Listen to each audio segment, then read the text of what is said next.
A neighborhood staple for nearly 2 decades, Scottish pub Merlin's Rest not only has the most extensive single malt Scotch and Irish whiskey collection in the state, they're serving up award-winning pub classics. And next weekend, a big sing-along of Christmas carols for patrons.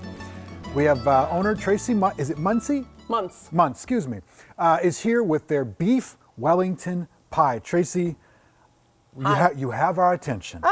So I'm going to dive right in. So I have a couple of components. First off, beef Wellington is a very standard British fare for the holidays, for Christmas. So what we do at the pub is because beef Wellington can be challenging. It's a little intimidating, yeah. It is incredibly intimidating, and people like it certain ways. Some like it rare, some like it medium rare. We created a pie a couple of years ago that we actually launched during our anniversary month, but now we do it during Christmas, and it's our beef Wellington pie. Sure. So I'm going to show you an easy way of doing a beef Wellington pie without the fuss and everything. Please do. So basically what I've done is I've taken shallots and mushrooms and I've sauteed them down to where all the moisture is out of them. Okay. And then I put award-winning ham in it. We get our ham from Greg's Meat Market in Hampton. That's what I smell. I know. So this is just mushrooms that have been reduced down to, you just want to go until you cook think. them down. Yep. You got the shallot and you got the ham. Yep, Okay. and then there's also some rosemary in there. Oh, I smell it. Then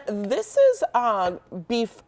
We use Top Round at the pub, and we braised it. So we put it into a little bit of beef stock with some seasoning, and that's it. You could do wine or something like that, whatever you wanted, but just braise it. I also like to put a little Coleman's mustard in the braise, and Coleman's mustard is an English mustard, so it's going to be like wasabi. It's so like it's potent. It's powerful. It's a sinus clearer. It's a sinus cleaner. So I like to put a little bit in there in the braise just because it permeates into that beef.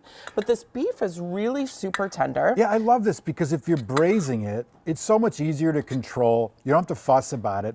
And you don't have to worry. Like Wellington's a big roast. That's right. And it's covered. So you have no clue what you have to pray, kind of bake and pray, you know? Well, and it's usually in a really expensive cut of meat. It's usually a filet mignon. That's right. And if you're not familiar with it, and you're making it for once a year, this is going to be you can't mess this up. Can't mess it up. So basically what I do is I take just muffin tins, I cut my puff pastry into squares. Okay. I just set them in there, just like that.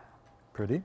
Take this, put a little bit Kinda into cool, right? this, jam it in there. That's so easy. It's and like a then deconstructed Wellington. Just like that. Wrap it up. Wrap do you it up. egg wash it or do you do any of that stuff? I do egg wash on the top, and then I just bake it for about 45 minutes in a 400-degree oven. Oh, that's hot. Okay. It is. But everything's already cooked in there, Absolutely. Everything's done. Yeah. So the nice thing is if you don't eat it all, you can put them into the freezer. This is something that we do at the pubs.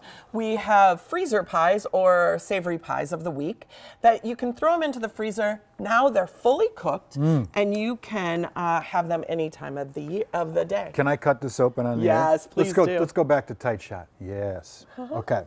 Normally this is like is it done? But we know it's done. We know it's done. Because you've already braised the meat. Ta-da. Isn't that beautiful? Wow. Look at that. All right, I'm going to bring this over. I'm gonna again. do this. Oh, you're going to hit it? Yep. So Hit it this with is the our gravy. onion gravy. There we go. Yeah, don't forget that.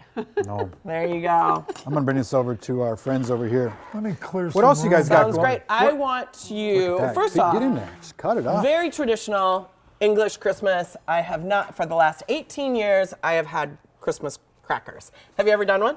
I actually have not, but All you right. told me there's a trick. There is. So you want to squeeze as tightly as possible, and then One. we're going to pull. On three? Yep. 1, 2, 3. You won. You got it. So you get the crown. And then you have to wear. And so What's this? that is you get a little gift. Oh. There's always a little gift. And then there's a crown. So we got to make sure that we make you king for the day. You should see me in a crown. What is happening? There we go. Thank Let's you. see if it fits. This was not planned. This was Oh, not look planned. at that. That looks absolutely perfect. How many scotches do you guys have? We have 360. Okay. Seriously? Very Yeah. 360. And then there's a little Like a question. quip? Yeah. Like a joke? Oh, I Ready broke for it. it? I'm going to get What you do another snowmen one. wear on their heads? What does what? What do snowmen wear on their heads? No hat. I don't know. Ice caps. Bam. What's your favorite Thank scotch? you. We got to wrap it up and then we'll come back and answer. Okay, sounds sound great. good? You think Merlin's about it. Rest. Yeah, think about it. Is on Lake Street. It's in the Longfellow neighborhood of Minneapolis. The Carol Sing-Along's on Sunday, December 22nd. You can find their calendar events on their website, and we got a link for you to this recipe as well at carolevin.com. We'll be right back.